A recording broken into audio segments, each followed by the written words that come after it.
사도행전 4장 1절에서 12절.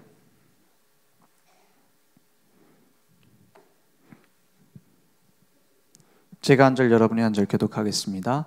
사도들이 백성에게 말할 때에 제사장들과 성전 맡은 자와 사두개인들이 이르러 예수 안에 죽은 자의 부활이 있다고 백성을 가르치고 전함을 싫어하여 그들을 잡음에 날이 이미 저물었으므로 이튿날까지 가두었다가 말씀을 들은 사람 중에 믿는 자가 많으니 남자의 수가 약 5천이나 되었더라. 이튿날 관리들과 장로들과 서기관들이 예루살렘에 모였는데 대제사장 안나스와 가야바와 요한과 알렉산더와 및 대제사장의 문중이 다 참여하여 사도들을 가운데 세우고 묻되 너희가 무슨 권세와 누구의 이름으로 이 일을 행하였느냐? 이에 베드로가 성령이 충만하여 이르되 백성의 관리들과 장로들아 만일 병자에게 행한 착한 일에 대하여 이 사람이 어떻게 구원을 받았느냐고 오늘 우리에게 질문한다면 너희와 모든 이스라엘 백성들은 알라. 너희가 십자가에 못 박고 하나님이 죽은 자 가운데서 살리신 나사렛 예수 그리스도의 이름으로 이 사람이 건강하게 되어 너희 앞에 섰느니라. 이 예수는 너희 건축자들의 버린 돌로서 집 모퉁이의 머릿돌이 되었느니라. 다른 이로서는 구원을 받을 수 없나니 선한 사람 중에 구원을 받을 만한 다른 이름을 우리에게 주신 일이 없음이라 하였더라. 아멘. 성경에 있는 복음을 전달했던 메시지 중에 가장 구체적인 메시지가 이 베드로의 사도행전 2장, 3장, 4장의 메시지입니다. 그러면 전도는 특별한 사람의 은사거나 훌륭한 사람이 할 수 있는 업적이 아닙니다. 모든 생명이 있는 자라면 되어지게 돼 있어요. 그래서 전도 캠프에 제일 중요한 것이 있다면 이 부분입니다. 사역자가 준비되는 만큼 캠프가 되게 돼 있어요. 가장 중요한 부분이 이겁니다. 우리가 캠프 때 막 은혜 받는다, 캠프 때 막 현장에 많은 사람들이 복음 받았다, 중요합니다. 막 거기서 이제 말씀 운동이 펼쳐졌다, 중요합니다. 나중에 지속되는 건 이 폭만큼 됩니다. 사역자가 준비되는 것이 캠프의 시작이고 사역자가 올바로 쓰임 받는 것이 캠프의 결론입니다. 그래서 사역자를 준비하는데 어떤 사역자라 해야 되느냐? 오늘 사도행전 4장 1절에서 12절에 오직의 비밀을 외칠 수 있는 사람이에요. 그죠? 베드로가 많은 학벌을 가진 게 아니라 오직을 할 수 있는 사람이라. 그 사역자가 세워지는 만큼 응답은 됩니다. 똑똑한데도 복음운동 못하는 사람 많아요. 훌륭한 기능이 있는데도 그걸 활용해서 전도 못하는 사람 많다니까요. 그런데 아무것도 없는데도 쓰시는 사람이 있어요. 어떤 사람을 하나님이 쓰십니까? 오직의 사람. 그래서 우리가 지난주에 캠프가 그냥 캠프가 아니라 전도에 중심을 두고 복음으로 새롭게 보는 캠프가 어떤 의미가 있느냐? 그것을 지난주에 같이 예비 캠프 첫 번째 날에 확인했습니다. 캠프를 한 단어로 말한다면 쉽게 말하면 빛을 비추는 겁니다. 그래서 캠프의 주인공이 누구시냐? 그리스도가 나의 캠프의 주인이에요. 그죠? 주인공이 그리스도가 되시는 겁니다. 내가 가서 살리는 게 아니라 내 안에 빛이 가서 살리는 거예요. 거기에서 우리는 인생의 주인 바꾸는 인생 캠프를 하는 거예요. 모든 것 속에서 찾아야 돼요. 이미 주셨기 때문에. 그죠? 우리가 가지고 있는 빛이 얼마나 강한 빛인지 잘 모른다면 어두운 데 가서 비춰보면 돼요. 그걸 보고 캠프라고 합니다. 전도 캠프. 내게 있는 어마어마한 빛이 있는데 그냥 교회 다니면서 그냥 회사 다니면서 이러고 있으니까는 뭘 몰라요? 그 가치를 발견할 기회가 없어요. 그래서 하나님이 역사하시는 것 속에 하나님이 일하셔야 되는 흑암 현장에 가서 비추는 겁니다. 그 빛을 비춰보니까 아 진짜 이 빛이 어마어마하구나 발견하는 거예요. 촛불 빛이 있으면 운동장 나가가지고 햇빛 비추는 데 있으면은 안 보입니다. 이 불이 켜져 있는지 안 켜져 있는지도 안 보여요. 왜냐면 밝으니까. 우리 교회 안에서만 맨날 그 복음 전하고 복음 누리고 막 워크숍하고 이러면은 그 빛이 얼마나 강력한 힘이 있는지 몰라요. 어디 가보면 알아요? 깜깜한 어둠 속에 들어가면 그 빛 때문에 모든 걸 다 비추게 돼요. 그걸 확인해 보는 게 캠프입니다. 그렇죠? 확인하니까 내 인생에 이 복음의 가치가 발견되는 거예요. 아, 하나님 자녀의 신분 권세가 이렇게 어마어마한 거구나 보이는 겁니다. 그래서 전도 캠프는 빛을 비추는 건데 내가 하는 것이 아니라 하나님이 하세요. 그러니까 어떻게 되느냐? 전체가 함께 가는 게 캠프의 가장 중요한 축복입니다. 전체 함께 가려고 하니까 어떻게 해야 돼요? 수용해야 돼요. 전체가 함께 가려고 하니까는 초월해야 돼요. 전체가 함께 가려고 하니까는 배려해야 돼요. 원팀이 되려고 하니까는 어떤 때는 막 희생하는 것처럼 보일 때도 있어요. 그죠? 함께 가야 되니까. 근데 더 중요한 건 그 속에서 우리는 복음을 배울 수 있습니다. 전도 캠프 하면은 뭐가 남느냐? 아, 복음이 이런 거구나. 이렇게 발견돼야 돼요. 그죠? 막 우리가 열심히 했더니 이번에 역사가 일어났다. 그럴 수 있겠죠. 근데 복음이 확인되지 않은 사람이 지속할 수 없습니다. 복음이 아 이런 것이 진짜 복음이구나. 아 하나님이 이렇게 함께 팀을 만들어서 움직이셨는데 하나님의 역사 이런 거구나. 그래야 지속이 되게 돼 있어요. 다락방을 1000군데 10,000군데 열어도 복음의 오직의 비밀을 외칠 사람이 아니라면 지속할 수 없게 됩니다. 열매도 없게 됩니다. 한 군데라도 올바른 복음의 비밀을 생명의 비밀을 가진 자가 가면 30배, 60배, 100배 열매 맺어요. 전체가 함께 가는 것이 우리가 기도해야 될 부분입니다. 그리고 누가 시간표인지 모르기 때문에 모든 사람을 통해 하나님 계획을 이룬다. 사람 캠프가 되는 거예요. 모든 사람. 우리 입장에서 아, 저 사람 제자 같다, 저 사람 제자 아닌 것 같다. 그건 내 생각이에요. 아, 저 사람 뭐 말하는 거 보니까 제자다. 예수님이 베드로를 찾아가서 나를 따라오라 했죠. 요한 따라가가지고 따라오라고 하고 세리 마태를 보고 나를 따라와라 이렇게 하니까 제자들이 막 쏙쏙쏙쏙 뽑혀서 갔죠. 그건 예수님이니까 한 겁니다. 그죠? 우리는 보고 알 수가 없다니까요. 그 마음 속도 모르잖아요. 예수님이니까 알지. 우리는 어떻게 찾아요? 복음 운동할 사람을 기다리는 거예요. 그죠? 지금 시간표에 그러면 제자로서 복음 운동할 사람이 누구냐? 그것만 보고 계속 펼쳐놓고 말씀 전하는 겁니다. 복음만 증거하는 거예요. 그러면 중요한 시간표에 하나님이 사용하시는 거예요.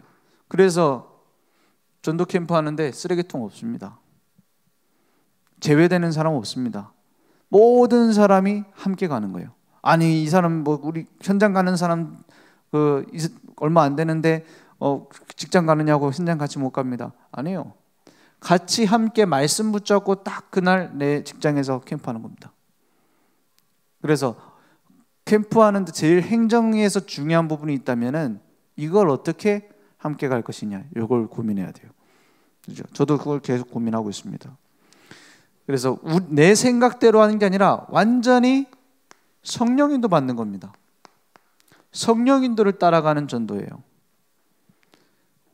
그래서 하나님은 분명히 숨은 계획을 갖고 인도하십니다.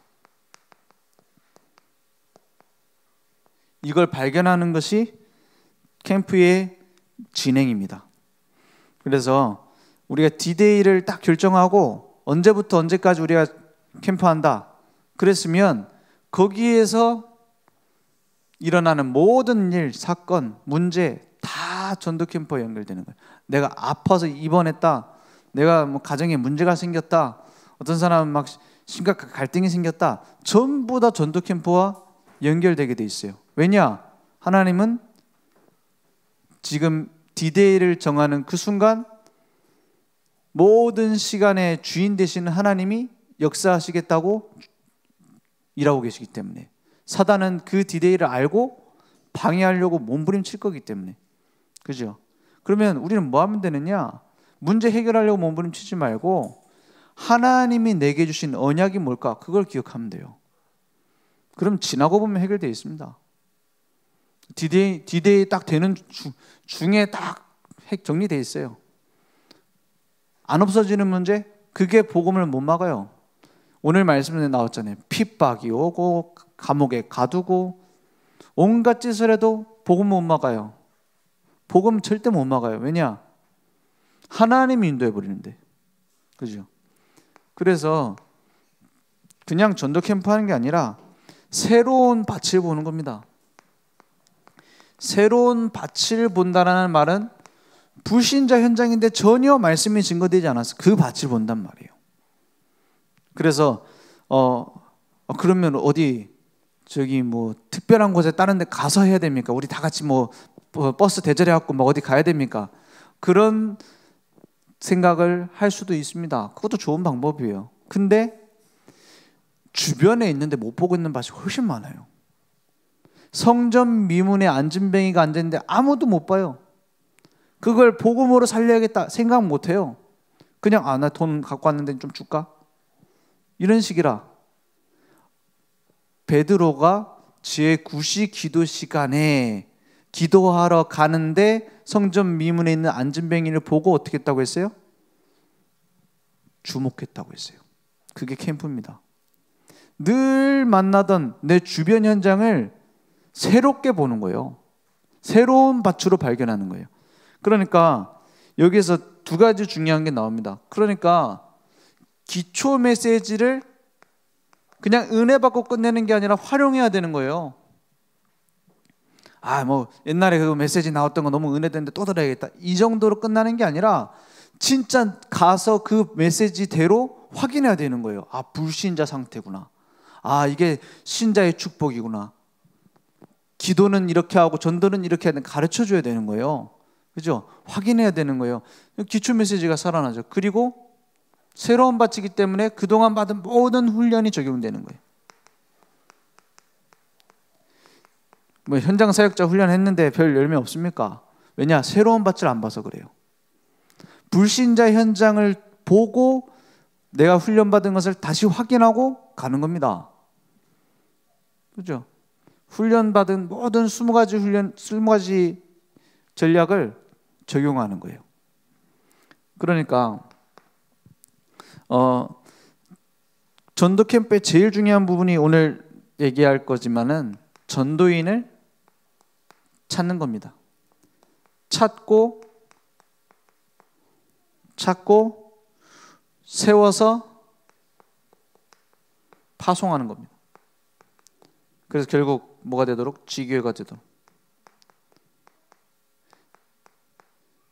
누가 도와주지 않아도 자립할 수 있는 시스템이 된단 말이에요. 그죠? 이렇게 하는 것이 전도 캠프입니다. 그러면 오늘 중요하게 확인해야 될 게, 그러면 어떤 전도인을 찾고 어떤 전도인을 세워서 어떤 전도인을 전도될 수 있도록 파송할 것인가, 시스템 되게 할 것인가. 우리가 시스템 얘기하잖아요. 시스템이 뭡니까? 운동 잘하는 사람은 운동할 수 있는 자기의 시스템이 있어요. 공부 잘하는 사람도 그냥 공부 열심히 해서 되는 게 아니에요. 공부를 잘할 수 있는 시스템이 자기만의 것이 있다니까요. 전도도 마찬가지입니다. 전도가 되어질 수 있는 조건이 있어요. 그 시스템입니다. 그죠? 나에게 맞는 걸 찾는다 이 말이에요. 그렇죠? 그 시스템을 발견할 때 제일 중요한 게 뭐냐? 어떤 사람이 사역자로 쓰임받을 수 있느냐? 가장 중요한 것이 믿음의 망대가 세워진 겁니다.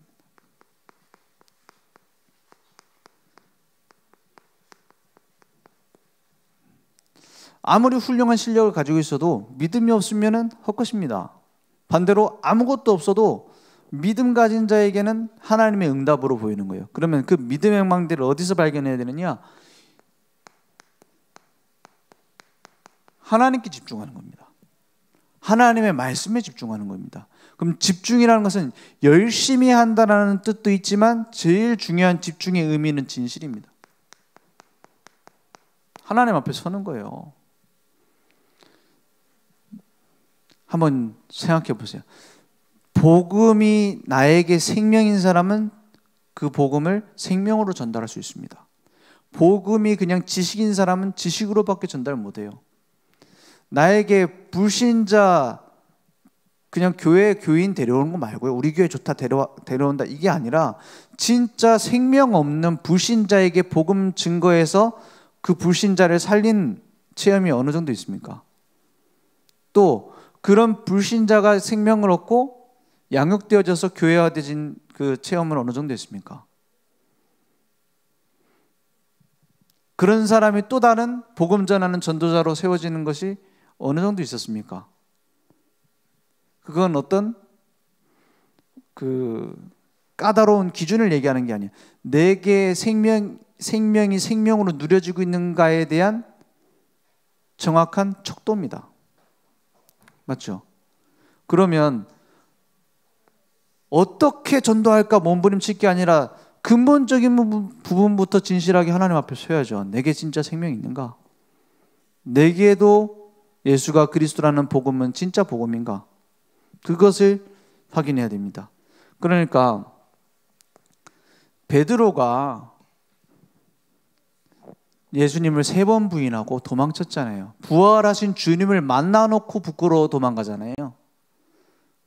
의심스러워서 도망간 게 아니라 만났는데 2번이나 만나고 도망가요. 부활하신 예수님을. 처음에는 놀라서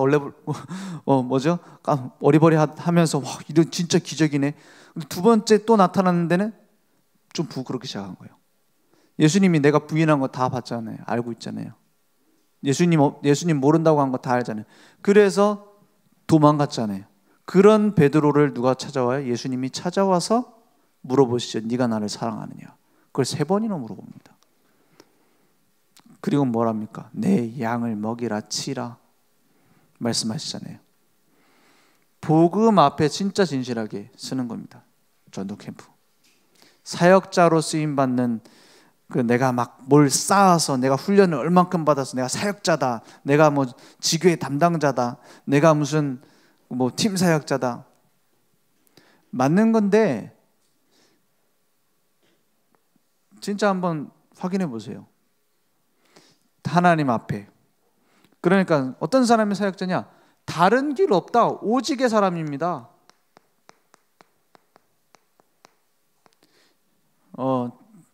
진짜 오직의 사람은 막 내가 생명 건다, 이번에 한번 캠프 제대로 해보자, 우리 같이 힘내자, 이런 말 안 해요. 그런 말이 필요 없어요. 예수가 그리스도다 막 충격받았고 우리가 같이 막 세계복음 하자, 그런 말할 필요도 없어요. 오직의 사람 뭡니까? 복음을 위한다면 당연히 죽어도 괜찮아요. 복음을 위한다면 당연히 능욕받는 것으로 인해서 감사했다 했어요. 오늘 말씀에. 그죠? 능욕받는 일에 합당한 자로 나를 부르신 것에 감사한다. 무슨 말입니까? 나 진짜 복음운동 해야겠구나. 그죠? 그래서 하나님이 나를 부르신 소명을 아는 사람. 이게 소명의식에서 중요한 게 뭐냐? 내 주업이 전도자구나. 그리고 내가 맡은 지금 일이, 내가 돈 버는 일이 부업이구나. 이걸 발견했단 말이에요. 그러니까 회사 가는 김에 전도하는 게 아니라 전도자로서 나는 회사를 가는 것이다. 군대 가야 되니까 2년 동안 막 고생하러 가는 동안에 뭐 복음 전하는 일 있으면 전도하고, 이게 아니라 군 선교사로서 가는 겁니다. 소명의식입니다. 그냥 중직자로 세워졌으니까 내가 뭐 어디 한 군데라도 전도해야지, 이게 아니라 나를 전도자로, 중직자로 부르셨구나. 그런 거예요. 그러니까 충성된 사람, 말씀 운동을 지속할 사람, 어떤 사람이 충성된 사람입니까? 진짜 복음의 가치를 아는 사람, 말씀 운동에 간절한 소원이 있는 사람 되게 되어 있습니다. 그죠? 조금 이제 나쁜 말로 말하면은 사업하는 사람도 사업 될 사람인지 안 될 사람인지 보고 구분해 갖고 세워요. 그 사람이 그 진짜 되는 기업 하는 사람들은 어떻게 세우느냐? 이 사람이 어떤 학벌을 가지고 있느냐, 어떤 학위를 갖고 있느냐 중요하지만 일 제대로 될 사람을 찾는 거예요. 그죠? 그래서 일부러 막 어려운 일도 막 여러 개 맡기고 그러잖아요. 왜냐? 그걸 넘어설 힘이 있는지. 예전에 우리나라에서 뭐 월드컵 올라가고 이렇게 대단한 일을 했던 히딩크 감독이 축구 선수 뽑을 때 제일 첫 번째 기준으로 뽑았던 게 뭔지 아십니까? 여러 가지 있지만 전반 45분, 후반 45분, 90분을 전체를 뛸 수 있는 사람. 그러다 보니까 훌륭한 선수들 많이 배제되고 그랬어요. 왜냐? 지속할 수 있는 힘이 있느냐. 그죠? 그러면 우리가 전도 캠프 한다고 해놓고 지교에 이제 파송하고 막 다락방 몇 군데 지교에 막 10군데 딱 세웠는데 나중에 10년 뒤에 하나도 안 남았으면 되겠어요? 다 교회 떠나고 아니면 막 사역 못하고 막 이러고 있으면 되겠어요? 무너지지 않는, 절대 무너지지 않는 사람을 세우는 겁니다. 근데 그것은 뚝심이 있고 막 내가 책임지고 지속할 수 있고 그런 성격적인 부분도 물론 있을 수 있겠죠. 중요한 건 그게 아닙니다.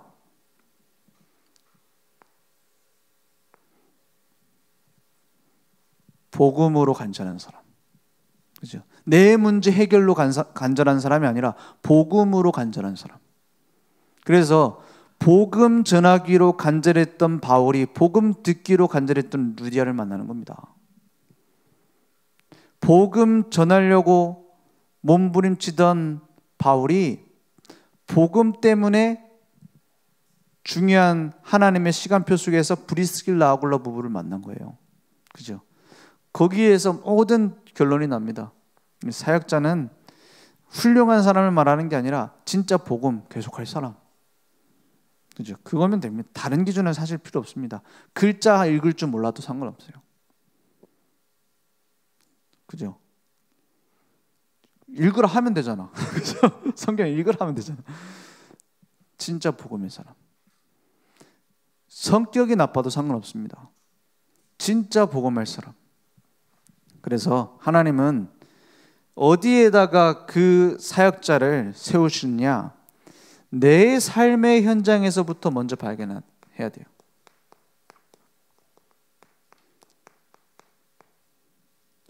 이걸 발견하지 못하게 만드는 여러 가지 이유가 있습니다. 여러 가지 이유가 있습니다. 내 삶의 황금어장을 발견해야 돼요. 전도 캠프 이후에 결국엔 내 현장이 있어야 돼요. 예를 들어서 제가 저기 어디 뭐 여행 갔다 온 뭐 제주도에 여행 갔다 왔더니 제주도에서 영접했으니까 내가 다락방을 매주 간다? 진짜 중요한 제자라면 한두 번은 더 갈 수 있겠죠. 가는 김에 좀 놀고 그죠? 한 달에 한 번씩은 갈 수 있겠죠. 근데 진짜 지속 안 됩니다. 내 삶의 현장에서 되어져야 돼요. 그죠? 막 내가 사명 가지고 1시간 반씩 버스 타고 가고 다락방 한다. 그런 것도 필요해요. 그죠? 그런데 실제 내 삶의 현장에 그런 응답들이 없느냐? 아닙니다. 예를 들어서 여기서 애는 못 낳는 부부가 저기 어디 인천 가면은 애 낳겠습니까? 전혀 상관없어요. 생명 가진 자라면 내가 어디 있든지 시공간 초월하는 하나님의 역사로 되게 돼 있어요. 그러니까 전도할 수 없는 현장은 없습니다. 없다니까요. 전도할 수 없는 상황도 없습니다. 초대교회 보세요. 막 능력당한 걸로 감사하다 이러면서 복음 전하는데 5,000제자 일어나는데. 그죠? 그래서 내가 가지고 있는 어떤 선입견 이거 버리는 게 캠프의 제일 중요한 키 중 하나입니다. 우리 남편은 도저히 안 믿을 사람, 우리 시아버지는 절대 안 믿을 사람. 누가 정해놨어요? 내가 정한 거예요. 그죠? 우리가 가지고 있는 이런 전도 방법으로는 절대 안 돼. 우리 교회가 가지고 있는 이런 방법으로는 안 돼. 온갖 여러 가지 선입견이 있잖아요. 그걸 버리는 게 예틀을 깨는 겁니다. 신시대식으로 한 MZ식으로 하는 게 틀을 깨는 게 아니라 내가 가지고 있는 모든 불신앙의 틀을 깨는 게 응답의 시작이에요. 내 선입견 혹은 내 좋은 경험한 거, 내가 이런 기능을 갖고 전도를 했는데 내가 이런 태권도를 가지고 전도했는데 이거 가지고 캠프하자. 내 가지고 있는 응답받은 경험이 어디든지 적용될 거라고 생각하는 것은 불신앙입니다. 오히려. 그죠? 양육을 할 땐 이렇게 해야 되고 전도를 할 땐 이렇게 해야 되고 막 구체적인 방법 정해놓은 거 있죠. 그게 어떻게 보면 내 선입견이 경험이 하나님의 인도를 받는데 방해가 될 수 있어요. 그래서 다 열어놓고 하나님의 계획을 찾는 겁니다. 하나님이 예비해 놓은 것이 어디 있는가?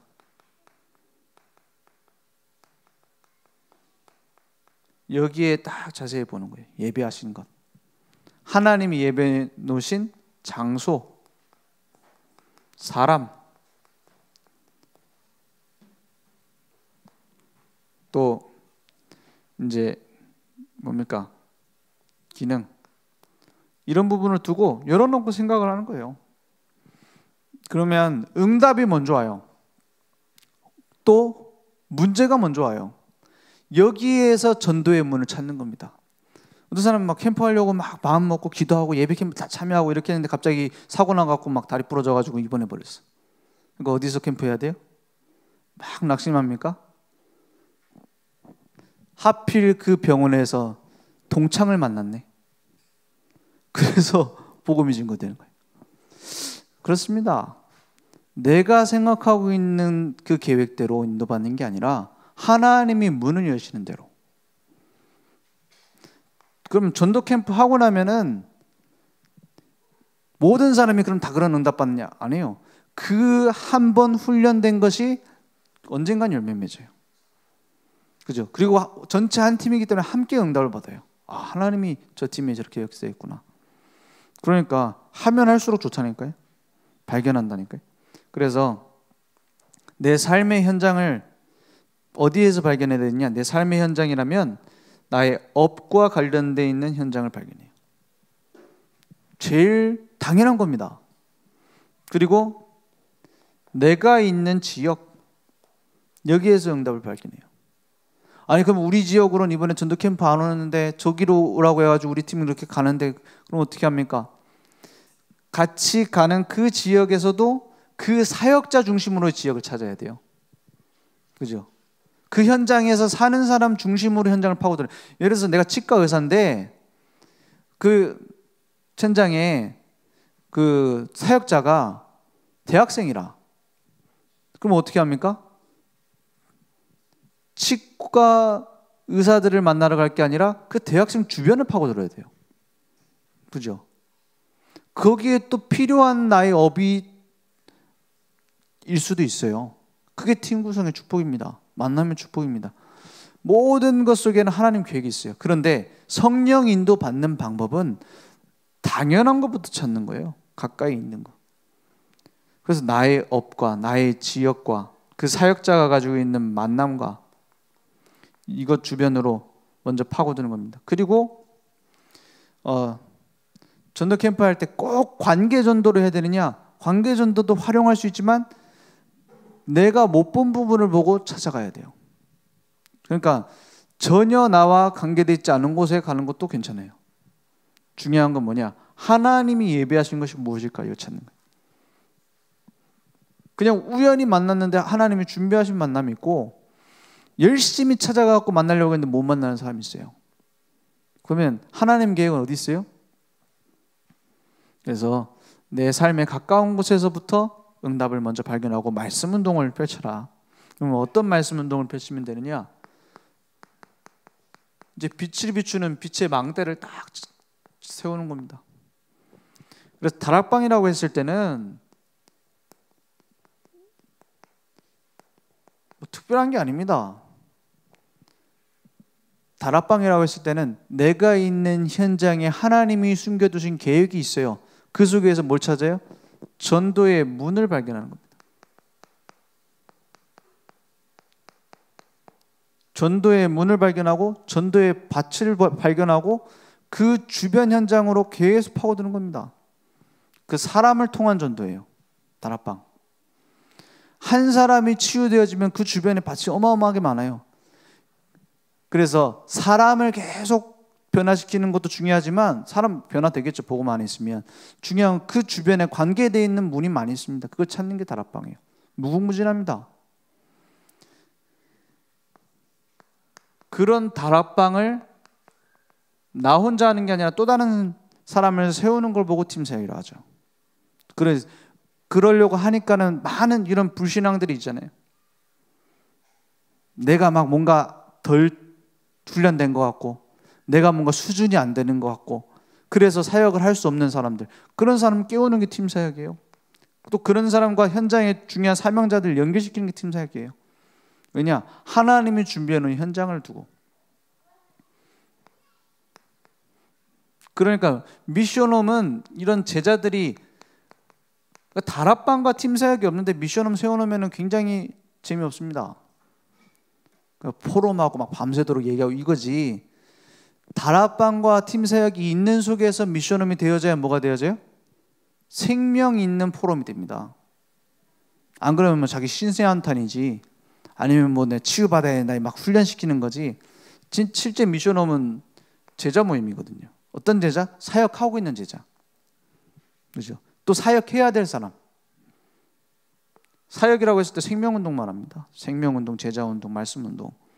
그러면 전문사역이라는 것은 우리가 특별한 사람들의 기능을 활용한다, 이런 부분도 맞습니다. 근데 전문사역이라고 했을 때 제일 중요한 부분이 뭐냐면 정서입니다. 예를 들어서 여기에 국회의원이 한 명 오면 우리랑 말 통하겠어요? 통하는 사람 몇 명 안 될 거예요. 그래서 그런 계열에 있는 사람과 만나서 도와줄 수 있도록 하는 거예요. 그러면 그 가지고 있는 기능을 막 활용해서 뭘 하는 게 아니라 주변에 있는 밭이 있어요. 그걸 보고 파고드는 겁니다. 전문사역.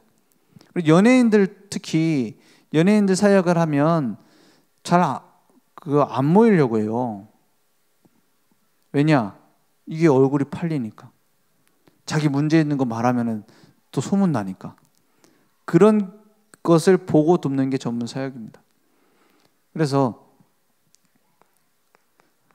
결국에 은혜 받으면 그 영향력이 커요. 전문사역.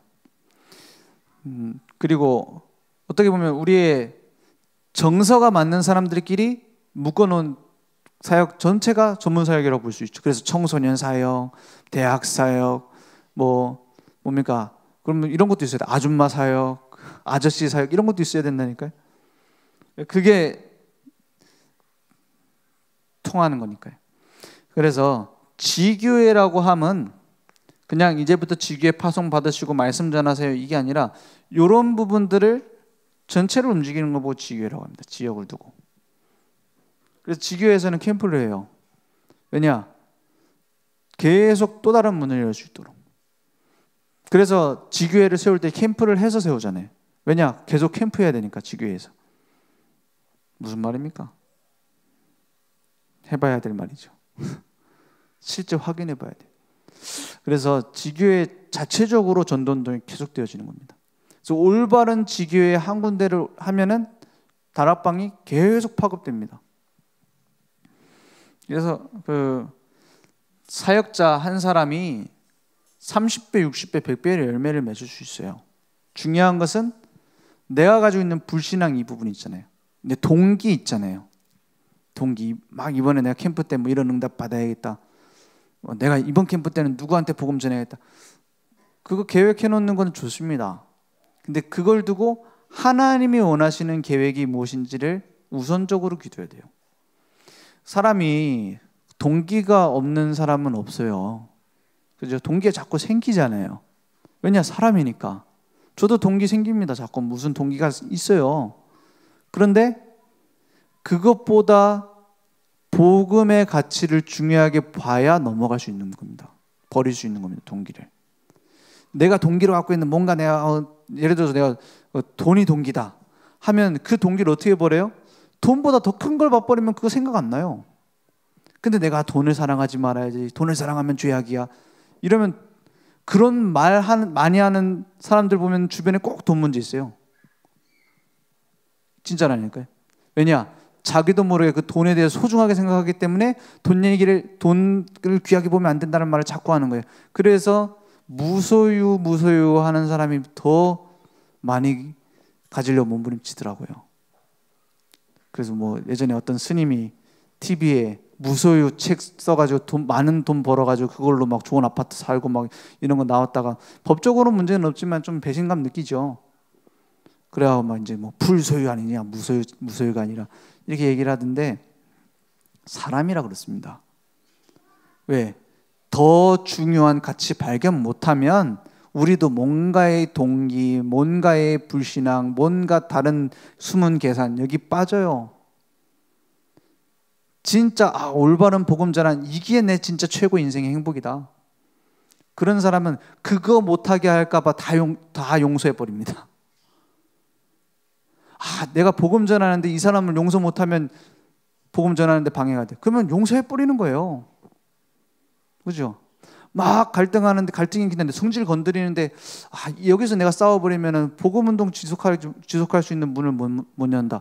그러면 안 싸워버리는 거예요. 왜냐? 참는 게 아닙니다. 더 중요한 걸 봤기 때문에. 그죠? 동기 버리려고 하지 마세요. 더 강력한 하나님의 역사 속으로 들어가요. 더 소중한 복음의 가치를 발견해요. 날마다. 그러면 하나님이 합니다. 내 억지로 안 되는 거 막 바꾸려고 하잖아요. 어떤 사람 그래요. 막 내 주변에 있는 사람 전부 다 이상한 사람이라서 친하게 지내기 싫은데 전도하라고 하니까 어쩔 수 없이 친하게 지내야 되니까 너무 힘들다. 그렇습니까? 그건 왜 그러냐? 이 복음이 전달돼서 살아나는 하나님의 역사가 체험되지 않았기 때문이에요. 그죠? 그것이 체험된 사람은 용서하는 게 아니라 수용 초월 하나님의 계획을 봐버려요. 그러니까 간이고 쓸개고 다 빼줘도 상관없어요. 모르고 빼주는 거는 호구라고 하잖아요. 막 바보라고 하잖아요. 알고 내주는 것은 배려고 관용입니다. 그죠? 사기꾼이 와가지고 막 사기치려고 속아가지고 막 내 재산 뺏겼어. 그거는 사기당한 것이지, 그런 사기치는 인생이 불쌍해서 요거나 먹으라는 아니고 요거 주면서 도와준다. 그것은 관용이잖아요. 다른 겁니다. 또 그러다가 돌아오는 사람도 있을 거고, 계속 빠져서 거기서 몸부림치는 사람도 있을 것이고, 하나님은 알고 계세요. 그러니까 199% 믿지 말고 100% 믿어요.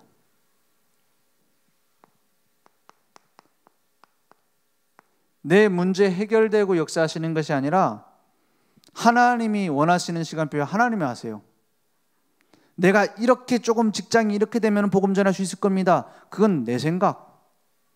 그죠? 그런 사람은 평생 그 생각만 해요. 내가 이렇게 되면 또 전달할 수 있을 겁니다. 또 그래 됐는데 또 이렇게 되면 또 전달할 수 있을 겁니다. 평생 그래요. 못해요. 지금 있는 곳에 하나님의 계획이, 지금 있는 곳에 하나님이 이루시는 절대 계획이 보이는 겁니다. 100% 믿어요. 그럼 뭐가 옵니까? 하나님이 숨겨둔 응답이 와요.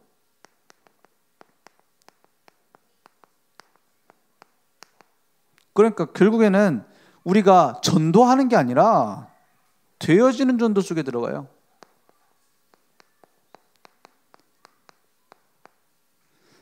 종교개혁자였던 칼빈은 평생 별명이 종합병원이었습니다. 그 말은 무슨 말이죠? 다 고쳐서 종합병원이 아니라 다 아파서 종합병원이에요. 밥을 먹고 나서 2시간 동안 못 걸어 다닌대. 소화가 안 돼가지고. 온몸이 다 아파. 자기 부인 죽고 자식 죽고 남은 게 없었어요. 그런데 어떻게 쓰셨죠, 하나님은?